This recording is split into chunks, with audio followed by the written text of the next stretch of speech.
सरकार बड़ी कि संगठन, ये झगड़ा उत्तर प्रदेश बीजेपी का रहा। उत्तर प्रदेश में चुनाव होने के बाद 2014-2019 की तुलना में 2024 में बेहद बुरे परिणाम आए भारतीय जनता पार्टी के सामने। अखिलेश यादव का पीडीए, राहुल अखिलेश की जोड़ी और संविधान बचाने की लड़ाई नैरेटिव बनकर के बीजेपी के लिए मुश्किल पैदा कर, और बीजेपी के घर का झगड़ा इस चुनाव के बाद इतना बढ़ गया कि लोग बयान देने लगे कि सरकार से बड़ा होता है संगठन। अब मुख्यमंत्री जाएंगे कि तब मुख्यमंत्री जाएंगे या दोनों उप मुख्यमंत्री अब जाएंगे।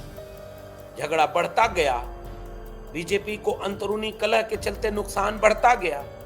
ऐसे वक्त में एक ऐसा संगठन फिर से सामने खड़ा हो गया है कि हम बीजेपी के घर के झगड़े को ठीक करेंगे, हम बीजेपी के बूथ को और मजबूत करेंगे, हम बीजेपी के इस रणनीति को मजबूत करेंगे और 10 उपचुनावों के बाद अब फिर से हम बीजेपी को उत्तर प्रदेश में सरकार बनाने के लिए काम करेंगे। बदले में आरएसएस ने क्या मांगा? कौन है वो आरएसएस की तरफ से आए हुए अरुण कुमार जो मुख्यमंत्री योगी आदित्यनाथ के साथ मुख्यमंत्री आवास में बैठक करते हैं? क्या होता है उस बैठक में? क्या निर्णय लिए जाते हैं? किसको घेरा गया और किसको जिम्मेदारी सौंपी गई? कौन सी शर्तें रखी गई और कौन सी मांग है जिसे पूरी करने के लिए कहा गया? और क्या ऐसे में आरएसएस अब ये दावा करेगा कि वो एक गैर राजनीतिक संगठन है, उसका राजनीति से कोई लेना देना नहीं? और ऐसा करके बैठकों के बाद आरएसएस और बीजेपी दोनों मिलकर के क्या अखिलेश यादव के पीडीए का मुकाबला कर पाएंगे? क्या 37 सांसदों को जिताने के बाद समाजवादी पार्टी में बढ़े हुए आत्मविश्वास, संविधान के नैरेटिव और अखिलेश यादव के राजनीति के सामने बीजेपी अपना किला बचाने के लिए आरएसएस के सहारे क्या इस राजनीतिक चुनौती को रोक पाएगी? आज के वीडियो में इन सारे पहलुओं पर विस्तार से बात करेंगे। स्वागत है आप सबका डॉक्टर लक्ष्मण यादव के अपने सोशल मीडिया प्लेटफॉर्म।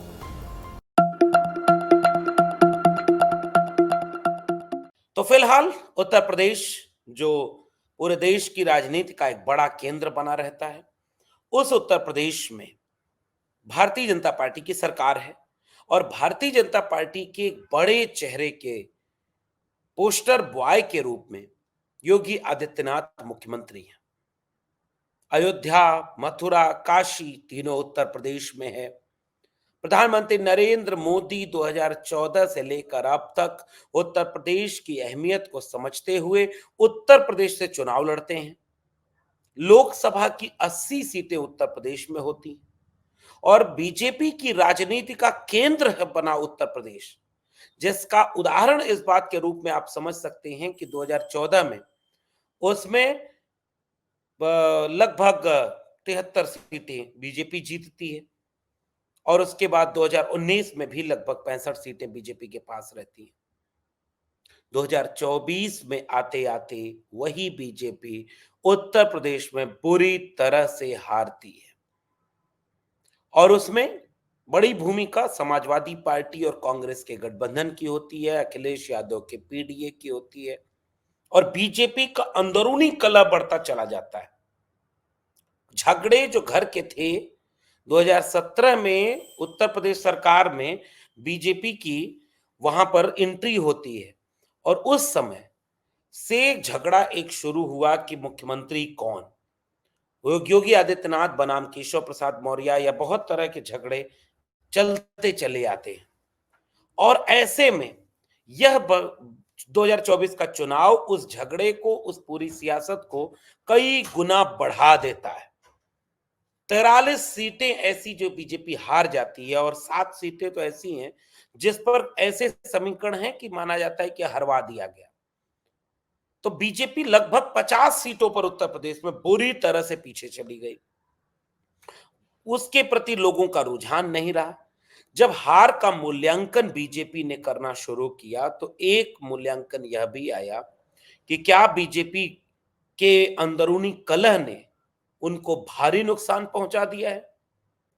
बड़ी बड़ी बैठकें होती हैं, बहुत मूल्यांकन होता है, तमाम तरह की चीजें होती हैं और उसमें ये पता चलता है कि 2017 से लेकर 2022 तक और इवन 24 तक उत्तर प्रदेश की बीजेपी की टॉप लीडरशिप में योगी आदित्यनाथ बनाम केशव प्रसाद मौर्य और तमाम लोगों की राजनीति जिस तरीके से अंदरूनी कलह के रूप में आगे बढ़ती है, बीजेपी के लिए मुश्किल बढ़ती चली जाती है। इसलिए यह देख पाना मुश्किल था कि इस कलह का शिकार कौन है, इसकी वजह क्या है।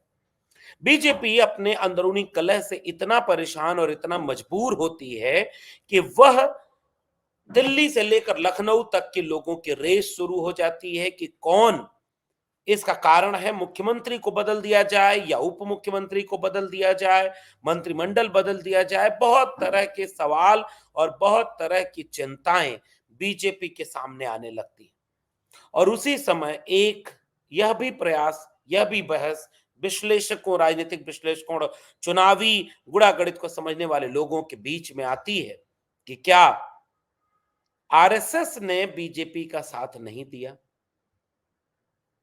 तो जो संगठन बढ़ा कि सरकार बढ़ी, इसका जो झगड़ा था, इसके समानांतर एक और झगड़ा सामने आया कि भाई आरएसएस ने क्या बीजेपी को उतनी मदद नहीं पहुंचाई जितनी मदद पहुंचाने की दरकार थी। लंबी लंबी बैठकें दिल्ली में होती हैं कि संगठन भी बढ़ा, सरकार भी बढ़ी, अब आपसी झगड़ों को खत्म किया जाए और उस समय यह तय किया गया कि अब ये 10 उपचुनाव एक शर्त की तरह आपके ऊपर थोपे जा रहे हैं।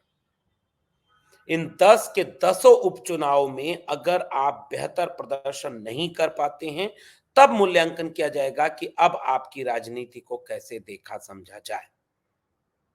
ये 10 के 10 उपचुनाव उत्तर प्रदेश की राजनीति में भारी है क्योंकि इन 10 चुनावों में से 6 और 7 सीटें तो ऐसी हैं जो इस पे बड़े आसानी से आज की तारीख में समाजवादी पार्टी, उसके मुखिया अखिलेश यादव, उनका सामाजिक समीकरण, उनका पीडीए, उनके पक्ष में लोगों का माहौल, उनकी राजनीतिक सक्रियता, ये भारी पड़ रही है बीजेपी पर। ऐसे में बीजेपी अपने घर के मुश्किल को ठीक करने के लिए वापस उसी संगठन से तालमेल बनाती है और जिम्मेदारी आरएसएस के ऊपर दी जाती है। नागपुर से लेकर दिल्ली में बैठकें होती हैं और उन बैठकों के जरिए ये तय करने की कोशिश की जाती है कि भाई कैसे यह बदलाव आएगा। तो आरएसएस को ये जिम्मेदारी सौंपी जाती है कि आप जाकर के वहां पर बैठक करिए और उत्तर प्रदेश के चुनावी समीकरण को संभालिए। आरएसएस की तरफ से बड़े नाम, बहुत महत्वपूर्ण अरुण कुमार, जो आरएसएस में भी संगठन मंत्री हैं, बीजेपी के साथ उनको प्रभार मिला हुआ है कि तालमेल बनाएंगे और उन अरुण कुमार को लखनऊ भेजा जाता है। लखनऊ और तब तक दिल्ली के निर्देश पर मुख्यमंत्रियों और उप मुख्यमंत्रियों के बीच की खाई को शांत करने की कोशिश के निर्देश तो दे दिए गए, लेकिन वह शांत करने के बाद राजनीतिक फायदे में कैसे तब्दील होगा, वह कैसे इस तरह से उन्हें फायदा दे पाएगा कि आप बीजेपी का फायदा दे पाए। बड़ी अहम बैठक मुख्यमंत्री निवास पर होती है लखनऊ में, 5 कालिदास मार्ग, और मुख्यमंत्री निवास पर सीधे वो बैठक बुलाई जाती है। खुद मुख्यमंत्री योगी आदित्यनाथ और आरएसएस की तरफ से अरुण कुमार इस बैठक की साझा अध्यक्षता करते हैं और इस बैठक में दोनों उप मुख्यमंत्री यानी ब्रजेश पाठक और केशव प्रसाद मौर्य भी शामिल होते हैं। बीजेपी के प्रदेश अध्यक्ष भूपेंद्र चौधरी भी शामिल होते हैं। यह बैठक मुख्यमंत्री के आवास पर होती है। बड़ी बैठक मानी जाती है। उत्तर प्रदेश के राजनीतिक गलियारों में अपना दखल रखने वाले तमाम लोग इस बैठक की अहमियत को समझते हैं और वो इस रूप में देखते हैं कि अगर ये बैठक हो रही है तो इसके पीछे एक बड़ी भूमिका इस तरीके से बन रही है कि अब लगता है घर के झगड़ों को ठीक करना हो या जमीनी स्तर पर जाकर चुनाव जितवाने के लिए बूथ मैनेजमेंट करना हो, आरएसएस की भूमिका बढ़ेगी। आरएसएस अपनी भूमिका बढ़ाएगा और आरएसएस की बढ़ी हुई भूमिका के साथ क्या इस तरीके से बीजेपी अपने को मजबूत करेगी? बैठक होती है, बैठक में बाकायदे पहला निर्देश दिया जाता है कि संगठन और सरकार दोनों बराबर है। जितने भी लोग उत्तर प्रदेश की राजनीति पे नजर रखते हैं, मीडिया के सूत्र हैं, उन सब के जरिए ये कहानियां धीरे-धीरे बाहर आ रही हैं। और वो कहानी ये है कि जो झगड़ा था, पहला निर्देश दिया गया कि यह झगड़ा बीजेपी के लिए भारी पड़ रहा है और इस झगड़े को खत्म करने के लिए एक मंच पर, एक फोटो फ्रेम में, एक साथ उत्तर प्रदेश बीजेपी के सभी बड़े चेहरे दिखाई देंगे। हालांकि ये निर्देश तो पहले ही उत्तर प्रदेश की बीजेपी को दिल्ली की बीजेपी से मिल चुका था और इसीलिए आप देखेंगे कि परसों कल जो हुआ, मुख्यमंत्री पूर्व जो थे कल्याण सिंह की दूसरी शहादत दिवस को जब बीजेपी मनाना शुरू करती है, तो उस दूसरी शहादत दिवस के दिन मुख्यमंत्री के बगल में दोनों उप मुख्यमंत्रियों और प्रदेश अध्यक्ष भूपेंद्र चौधरी, उनकी कुर्सियां लगी होती हैं। कई बैठकों की तस्वीरें आने लगती हैं कि ये सारे लोग एक साथ बैठक में शामिल हो रहे हैं, क्योंकि वही उत्तर प्रदेश है जिसमें ऐसी खबरें सुनाई देने लगी थी कि मुख्यमंत्री बैठक बुला रहे हैं और उप मुख्यमंत्री बैठक में नहीं जा रहे हैं। मुख्यमंत्री बैठक बुला रहे हैं और उनके मंत्री उस बैठकों में शामिल नहीं हो रहे हैं और ऐसा माना जा रहा था कि झगड़ा इतना बढ़ गया है कि अब उन दोनों में से कोई एक ही बचेगा। इस तरह के तमाम कवायद के बीच आरएसएस की तरफ से यह संकेत और यह निर्देश दिया जाता है कि कोई भी झगड़े की बात, संगठन हो, सरकार हो, किसी भी तरह की चीज हो, अब ये पब्लिक डोमेन में नहीं आएगी। एक फोटो फ्रेम में सब लोग एक साथ बैठेंगे। उसके बाद सूत्रों के मुताबिक दूसरी महत्वपूर्ण बात इस बैठक में ये होती है कि आरएसएस कहता है कि हम बूथ पर मजबूती के लिए जिम्मा संभालेंगे। यानी इससे एक बात यह भी तय हो जाती है कि क्या इसके पहले के चुनाव में आरएसएस ने बूथ के मैनेजमेंट का जिम्मा नहीं संभाला?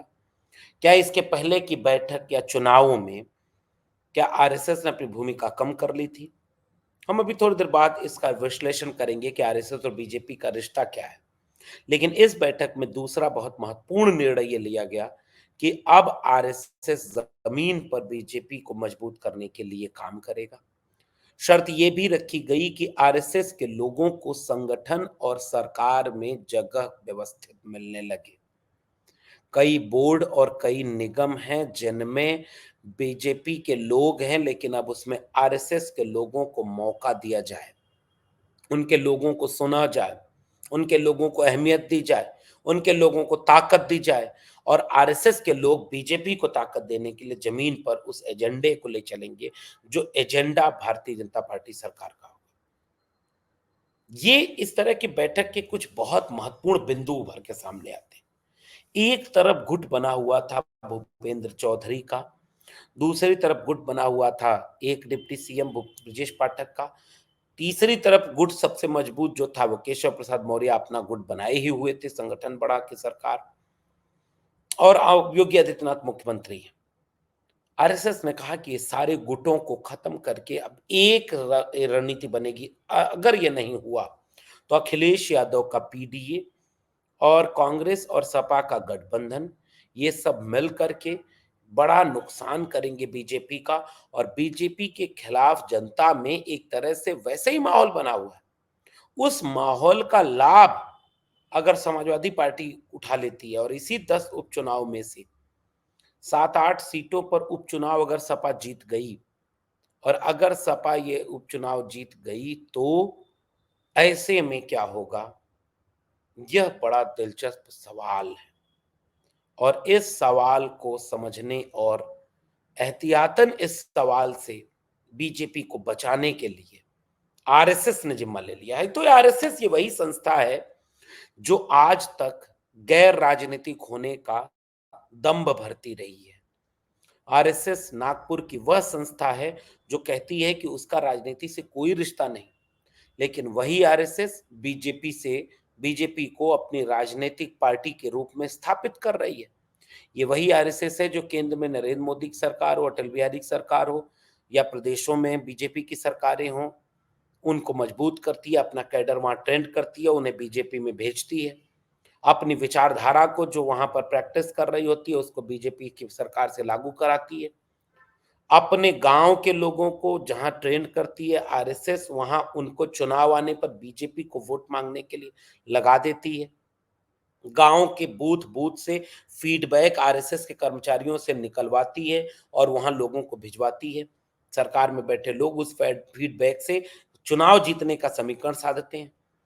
आरएसएस वह संस्था है जो घोर राजनीति करती है और आरएसएस की इस राजनीति का एक उदाहरण यह भी है कि जब बीजेपी उत्तर प्रदेश में अपनी मुश्किल में घिरी हुई है, ऐसे मुश्किल के वक्त में उसको मुश्किल से उबारने के लिए, उसको मजबूत करने के लिए, घर के झगड़े को ठीक करने, चुनाव जीतने, एजेंडा सेट करने, इन सारी चीजों के लिए आगे बढ़कर जिम्मेदारी बढ़ाने कौन आ गया? आरएसएस आ गया। तो क्या आरएसएस बीजेपी के घर के भीतर के झगड़े को अपने इन निर्देशों के द्वारा पूरी कर पाएगी उन उस उम्मीद को जिसकी उम्मीद में ये बड़ी बैठक मुख्यमंत्री आवास में हुई? क्या आरएसएस ने अब बढ़कर भूमिका वो ले ली है कि बीजेपी के लोग अगर आपस में नहीं सुलझा पा रहे हैं, तो कहीं ऐसा ना हो कि उत्तर प्रदेश जैसे एक मजबूत प्रदेश की कमान हाथ से निकल जाए? क्या इस चीज को पूरा कर पाएगी आरएसएस? और क्या बीजेपी के आंतरिक कलह के जितने गुट हैं, वो आरएसएस को इतना महत्व देंगे कि जो निर्देश आरएसएस दे दे उसको वो पूरा कर लें और आपस के झगड़े को खत्म करके एक फोटो फ्रेम में देखने लगे और एक दूसरे की तारीफ? अब अगर आप केशव प्रसाद मौर्य के बयानों को सुनिए, तो आप ये पाएंगे कि केशव प्रसाद मौर्य के कई बयान पिछले दिनों से मुख्यमंत्री की तारीफ में कसीदे पढ़ते हुए मिलते जाएंगे कि मुख्यमंत्री, देश के सबसे अच्छे मुख्यमंत्री कौन? योगी आदित्यनाथ। मुख्यमंत्री ने कमाल किया, मुख्यमंत्री ने धमाल किया, तो क्या ये असर देखने को मिल रहा है? और क्या आरएसएस ने जो अपने लोगों को सरकार और बोर्ड निगमों में शामिल करने की एक कवायद दी है, क्या बीजेपी सरकार उसको मान करके आरएसएस को और मजबूत करेगी? और क्या ये सब मिल करके अखिलेश यादव के पीडीए और सपा कांग्रेस गठबंधन को रोकने में कामयाब हो पाएंगे? तो ऐसे में ये देखना दिलचस्प होगा कि उत्तर प्रदेश की राजनीति किस करवट बैठती है। एक तरफ समाजवादी पार्टी है जो लगातार संविधान मान स्तंभ कार्यक्रम कर रही है गांव गांव जिले जिले में, और जिससे वो संविधान के नैरेटिव को बनाए रखना चाहती है। पीडीए को लेकर उसकी रणनीति और मजबूत हो रही है और इस तरह से कई रणनीतिक काम वो आगे बढ़ाते जा रहे हैं। क्या बीजेपी और आरएसएस मिलकर अखिलेश यादव की रणनीति को समझेंगे और रोक पाएंगे? आगे आने वाले दिनों में इस पर नजर रखेंगे। क्या 69,000 शिक्षक भर्ती का घोटाला, महाघोटाला सामने आने के बाद जो किरकिरी हुई है, उससे बीजेपी अपने को बचा पाएगी? आंदोलन कर रहे विद्यार्थियों की तस्वीरें ऐसी वायरल होती हैं कि वो मुश्किलें बढ़ती जा रही। ऐसे में क्या होगा आने वाले दिनों में, फिर बताएंगे अपनी टिप्पणी के साथ। तब तक आप अपनी प्रतिक्रिया नीचे जरूर बताइएगा। अगर आपको ये प्रतिक्रिया पसंद आई हो, ये बातचीत पसंद आई हो, तो यूट्यूब चैनल को सब्सक्राइब करिए, घंटी की बटन जरूर दबाइएगा। और अगर मेरे प्लेटफॉर्म को आप सोशल मीडिया पर देख रहे हैं, ट्विटर और फेसबुक पर, तो फॉलो करना मत भूलिए। फिर मिलेंगे किसी और टिप्पणी के साथ, तब तक के लिए बहुत बहुत धन्यवाद।